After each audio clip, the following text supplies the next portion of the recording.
Then I'm going to talk about an addition to the video I did yesterday. And there was a survey that was done that said more than half of Republican voters either believe Donald Trump actually won the 2020 race or aren't entirely sure who did win. And this was a survey by Northeastern, Harvard, Northwestern, and Rutgers. I don't agree with the author here that says Trump has convinced people of his voter fraud claims and there's no proof of tampering. Well, there is a lot of circumstantial proof and there is some proof that tampering happened. It just wasn't on the scale that Trump said it was, and it wouldn't have overturned the election. And that's why a lot of lawmakers and attorney generals backed Trump, because there was a lot of smoke. Not a lot of fire, but a lot of smoke.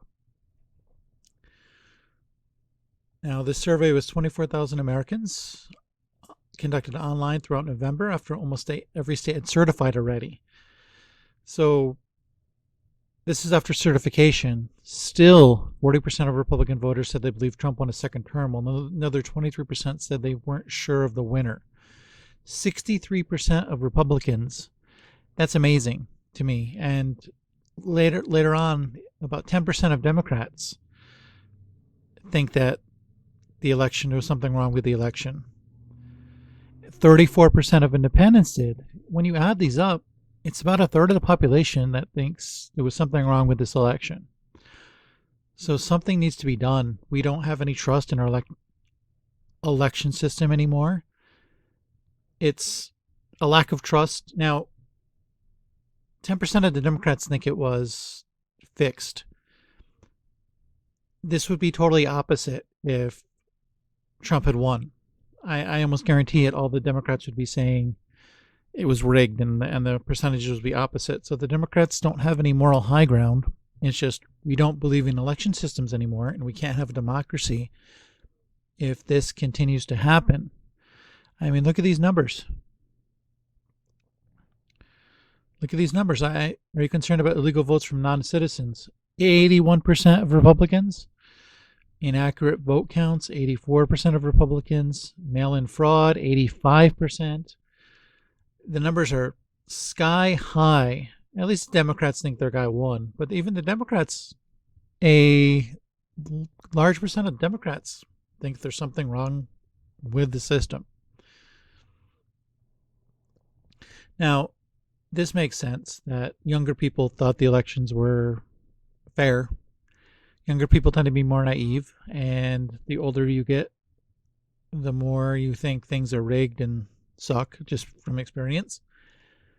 So that makes sense to me that younger people would say, yep, it's all good. Everything's good here. And the states that Biden won by the highest percentage think it's real, and the states that Trump won by the most had the highest percentage of people that believed it was rigged. This totally makes sense. Now, let's play with this map a little bit. If you look at this, there's one state that over half the population thinks that the election was, they're not too confident in the election, that it wasn't fair. Even in California, you have about a third of the population that thinks the election wasn't fair. Because this is the percentage that thinks it was fair. I think the highest is Ohio, but even there, about 25% of the population, nope, election's not fair. These numbers are shocking to me. And again, we can't have a republic if we have people that don't believe in election results on both sides, which is why we need election reform. I talked about that in my other video, what I think needs to happen. Again, Biden is going to be the victor and he's going to be president, but approximately a third of the population is already going to think he's illegitimate. Just like about a third of the Democrats thought Trump was illegitimate when he got elected. We can't have this if we're going to have a democracy. We need to totally reform our system to make elections to not only appear fair, but be fair. Thanks. That's about all. Remember, never to believe in anybody's propaganda, not even your own. Bye-bye.